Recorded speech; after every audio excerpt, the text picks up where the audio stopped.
नौक्षम।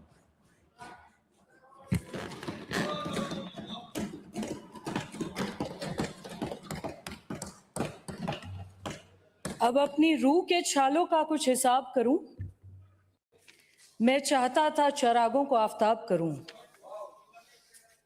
बुतों से मुझको इजाजत अगर कभी मिल जाए तो शहर भर के खुदाओं को बेनकाब करूं। मेरे चारों तरफ भीड़ गूंगे बहरों की है, किसे खतीब बनाऊं और किसे खिताब करूं। माननीय सभापति महोदय, आपने मांग संख्या 30, 22, 45 पे मुझे बोलने का मौका दिया है। आप सभी का आपका हार्दिक धन्यवाद करना चाहती हूँ। कहना नहीं चाहती थी, पर एक जूली साहब, आप हमारे हमसाए भी हैं। अभी आपके नेता एक बात कर रहे थे, आरएसएस के बारे में एक टिप्पणी कर रहे थे। मैं एक बात आपके माध्यम से रखना चाहती हूँ सभापति महोदय। राष्ट्रीय स्वयंसेवक का एक एक कार्यकर्ता इस देश के लिए निस्वार्थ रूप से जान देता है। ये वो नहीं समझ सकते जिनकी मोहब्बत की दुकान फीकी है, जो तुष्टीकरण और भारत को तकसीम जिन्होंने कर दिया, टुकड़े टुकड़े कर दिया, मजहबी रडास में टुकड़े टुकड़े कर दिया, वो अखंड भारत की एक रूप को नहीं समझ सकते। ये राष्ट्र स्वयंसेवक है जो इस देश में निस्वार्थ होकर एक सेवक के रूप में उस दूर दराज पे एकल विद्यालय और आदर्श विद्या मंदिर चला देता है जहां सरकार पहुंच नहीं सकती। ये बात आपको समझने में अभी कुछ वक्त लगेगा। मैं आपसे यह पूछना चाहती हूं, 1990 में जिन्होंने इस संविधान को रचा, बाबा भीम साहब अम्बेडकर साहब को भारत रत्न देने का काम किसने किया? किसकी सरकार थी? किसने उन्हें नवाजा? अगर यही बात होती कि दलित अनुसूचित जाति को कि ये सरकार नरेंद्र मोदी जी के नेतृत्व में निराकार अलग कर रही है, तो उसका सबसे बड़ा उदाहरण यह है कि नौक्षम चौधरी को सामान्य सीट से नहीं लड़ाया जाता। इसका उदाहरण पेश कर रहे हैं। मैं आपसे यह पूछना चाहती हूं, क्या देश राजनीतिक दलों, सियासी मंचों, क्या आपसी भेदभाव, मजहबी तकसीम से ऊपर चल के राष्ट्रहित के मुद्दों पर हमारा और आपका बोलना नहीं बनता? अभी पिछले कुछ दिनों में हमने देखा एआई समिट हुआ। जिस प्रकार से कांग्रेस के कार्यकर्ताओं ने पूरे विश्व भर में हिंदुस्तान को शर्मसार और अपमानित करने का काम किया है, इसकी पूरे देश ही, पूरा विश्व भी गवाह है। क्या कोई वो राजनीतिक मंच था? क्या कोई सियासी दल की बैठक थी? क्या वो एक हमारा और आपका कर्तव्य नहीं बनता था कि एकजुट होकर इस देश को आगे बढ़ाएं? क्या एआई समिट पे जो मौजूद लोग दूर दराज हर कोने से विश्व से आए थे, क्या उनके सामने अपनी बात रखने का फर्ज और दायित्व नहीं बनता था? क्या हमको हर बार जरूरी है कि हम सियासी रंग देकर, तकसीमी रंग देकर, तुष्टीकरण की राजनीति कर यहां कर ये बताएं कि कांग्रेस इस देश को विरोधी मानती है? कांग्रेस इस देश में हक में काम नहीं कर सकती। कांग्रेस ने इस देश में गरीबी रेखा से नीचे लाने वाले लोगों को, जिनको गरीबी रेखा से ऊपर लाना चाहिए था, और गरीब करके रख दिया। मैं माननीय सभापति महोदय, आपके माध्यम से ये बात करना चाहती हूँ। उच्च शिक्षा की बात करें, national submit for institutional leaders का सबमिट फरवरी 2026 में हमारा सौभाग्य है कि जयपुर में हुआ। हर साल अलग अलग तरजीह पे होता है। इस साल हमारा सौभाग्य है कि राजस्थान प्रदेश में जयपुर डिक्लेरेशन के नाम पर हुआ। क्या उनमें बातें रखी गई? सबसे मेन मुद्दा आज के दिन, हम आर्टिफिशियल इंटेलिजेंस को नहीं इग्नोर कर सकते। Artificial intelligence, innovative model, machine learning, उसके साथ साथ हमको क्या बात और समझने की जरूरत है कि यूनिवर्सिटी अब सिर्फ एक डिग्री देने का केंद्र नहीं है। यूनिवर्सिटी एक मनुष्य का, एक युवा का कैरेक्टर बिल्ड करता है, चरित्र बिल्ड करता है, उसको आने वाले देश के भविष्य और मुस्तकबिल में देश राष्ट्र हित में बैठने का मौका देता है। तो वो परंपरा से जोड़ने का काम, जो जड़ से जुड़े जोड़ने का काम, जो ज्ञान परंपरा से उनको अदाचार तरीके से जोड़ने का काम जो इनोवेटिव शेड्यूल और हायर एजुकेशन में किया गया है, मैं उसका हार्दिक स्वागत करती हूँ और अभिनंदन करती हूँ।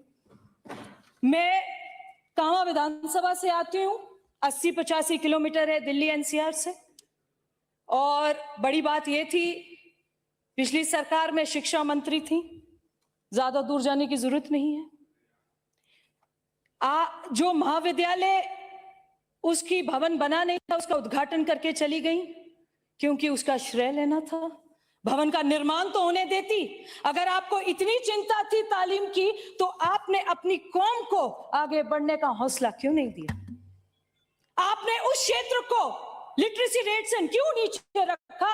अगर आपको यही चाहिए था कि मैं भवन का उद्घाटन करके चले जाऊं, जिसका निर्माण भी नहीं हुआ था। मैं आपके माध्यम से मंत्री जी से निवेदन करना चाहती हूं, मंत्री जी, आप उस महाविद्यालय के जहां पर इस वक्त कक्षाएं चल रही हैं, आप वो जर्जर भवन है, उसका भवन का निर्माण जल्द से जल्द करें, फैकल्टी प्रोवाइड कराएं। ऐसी कन्या महाविद्यालय है जिसकी बांदीपुर गांव में जमीन आवंटित कर दी गई है, पर आज तक उसके भवन का कार्य निर्माण नहीं चालू हुआ है। मैं चाहती हूं उस पर भी आप गौर फरमाएं। और जहां पर अभी छात्राओं के लिए क्लासेस चल रही हैं, वहां पर आंगनवाड़ी केंद्र और यूनानी केंद्र भी साथ चल रहा है। तो मैं आपसे निवेदन करना चाहती हूं, एक युवा हूं, एक महिला हूं, आपसे निवेदन करना चाहती हूं कि छात्राओं को किस तरीके से पढ़ने के लिए मजबूत कर सकते हैं, आप इस पे गौर कीजिए। ऐसे कृषि महाविद्यालय है जिसकी भी जमीन का बादीपुर गांव में आवंटन कर दी गई है, पर अभी तक भवन निर्माण का कोई उसमें अता पता नहीं दिखाई दे रहा है। मैं आपसे ये भी निवेदन करना चाहती हूँ, कामा विधानसभा एक सांस्कृतिक रूप से ब्रज क्षेत्र में आता है।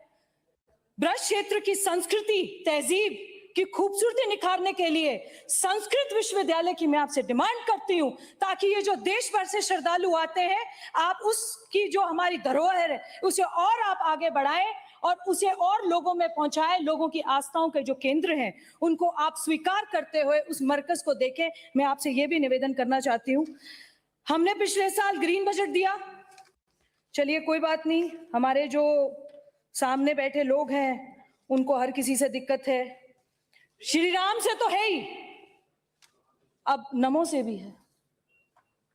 अब ये भूल जाते हैं कि नरेंद्र मोदी जी के नेतृत्व में ये देश चल रहा है। जो नमो वन आपने एक योजना दी है, मुझे लगता है कि ये पंचायत स्तर पे जिसकी डेवलपमेंट होते हुए ब्लॉक समिति तक जाके, ब्लॉक से जिले, जिले से संभाग पे जाते हुए इसका बहुत अच्छा संदेश जाएगा। मुझे लगता है कि हमको और आपको मिलकर इसमें साथ लगना चाहिए। कामा ब्रज क्षेत्र जो है, मैं उसकी भौगोलिक स्थिति पर जाऊं तो 2 क्षेत्र से वो हरियाणा से जुड़ा हुआ है और 2 तरफ से वो उत्तर प्रदेश से जुड़ा हुआ है। अगर ब्रज का सबसे बड़ा क्षेत्र राजस्थान में कहीं है तो वो कामा में है। कामा जो ब्रज के 12 प्रमुख वन है, उसमें से कामा जो है पंचम वन के नाम से जाना जाता है, प्रमुख वन है। यहाँ पर पौराणिक रूप से आदि वृंदावन के नाम से भी इसको जाना जाता है, कामवन के नाम से भी इसको जाना जाता है।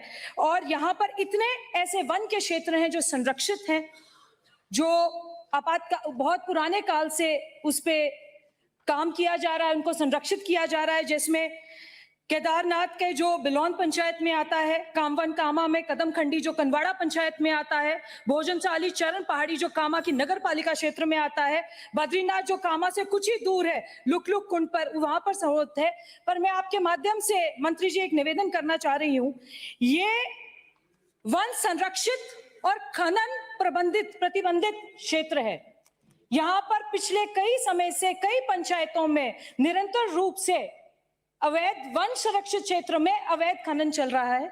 मैं आपके माध्यम से ये बात रखना चाहती हूं कि आप अपने अधिकारियों से, वन विभाग के सभी अधिकारियों से बात कीजिए। 1 महीने पहले भी वन विभाग और पुलिस प्रशासन एक साथ कार्रवाई करने गया था, जिसमें कुछ पुलिसकर्मी चोटिल भी हुए थे, जिसमें कुछ खनन प्रतिबंधित क्षेत्र में चरण पहाड़ी मंदिर के नीचे गांव बिलक, गांव गड़ाजान, हजारीबाग, सुनहरा, गांव टायरा, मुलाका, लेवड़ा, अकबरपुर, कनवाड़ी में चोरी छुपे अवैध खनन हो रहा है। सैकड़ों गाड़ियां, ट्रैक्टर ट्रॉलियां रोज पत्थर रोज से जा रही हैं। इस ब्रज क्षेत्र की खूबसूरती को निखारते हुए इस ब्रज क्षेत्र के श्रद्धालुओं की आस्था को केंद्रित देखते हुए मैं आपसे निवेदन करना चाह रही हूं कि इस पर रोक लगाई जाए और ऐसे जो खनन है इसको रोका जाए और तुरंत रूप से इस पे एक्शन लिया जाए। आपके सामने 2 प्रश्न चिन्ह देखना चाहती हूं। माननीय मंत्री महोदय, आप इसके मुझे जवाब किसी भी रूप में दें, मुझे अच्छा लगेगा। क्या ब्रज क्षेत्र के पर्वतों पर अवैध खनन रोकने के लिए कोई ठोस कार्रवाई की जाएगी? क्या पर्वतीय एवं धार्मिक स्थलों पर व्यापक पौधारोपण अभियान चलाने के लिए कोई योजना बनाई जाएगी? क्या कामा विधानसभा क्षेत्र को विशेष धार्मिक पर्यावरणीय संरक्षित क्षेत्र घोषित करने के लिए कोई विकास योजना बनाई जाएगी? मैं आपके माध्यम से जनजातीय अब मैं अपनी एक डिमांड रखना चाहती हूं। कामा विधानसभा के बाहरी इलाके में अनेकों घुमंतु जातियां प्रवास करती हैं, सिंघीबाल, गढ़िया लोहार, घुमंतर जातियां। उनके पास आज भी आजादी के बाद भी ना पीने की, ना रहने की, ना कोई शनाख्ती कार्ड, ना कोई वोटर कार्ड, ना कोई आधार कार्ड, ना कोई पहचान पत्र। मैं आपसे निवेदन करना चाहती हूं कि इसको मजबूती से देखिए। कामा विधानसभा से लेकर ब्रज क्षेत्र, ब्रजनगर से लेकर गोविंदगढ़ होते हुए यहां रामगढ़ से अलवा ग्रामीण तक राय सिख बिरादरी आती है। मैं सभापति महोदय आपके माध्यम से एक और बात रखना चाहती हूं। 2009 और 2016 में राय सिख बिरादरी को एससी में कैटेगराइज कर दिया गया है। मैं आपके द्वारा ये मांग रखती हूं, ये राय सिख बिरादरी गरीब परिवार से आते हैं, इनको आपके माध्यम से भी राजस्थान सरकार भी इन्हें एससी में सुरक्षित करे ताकि वो जो लाभ लेना चाहते हैं वो ले सकें। आपके माध्यम से ये एक बात रखना चाहती हूँ। 2 लफ्ज कह के मैं अपनी बात को पूरा करूंगी। आप मुझे 1 ही मिनट का समय दें। समाप्त करें। हम अपनी जान के दुश्मन को अपनी जान कहते हैं, मोहब्बत इसी मिट्टी को हिंदुस्तान कहते हैं। हम पहचानते हैं हमको हिंदुस्तान कहते हैं, मगर कुछ लोग जाने क्यों हमें मेहमान कहते हैं। रफीक भाई, ये जो ये दीवार का सुराख है, ये जो दीवार का सुराख है साजिश का हिस्सा है, मगर हम इसको अपने घर का रोशनदान कहते हैं। आपने मुझे बोलने का मौका दिया, आपका बहुत बहुत धन्यवाद।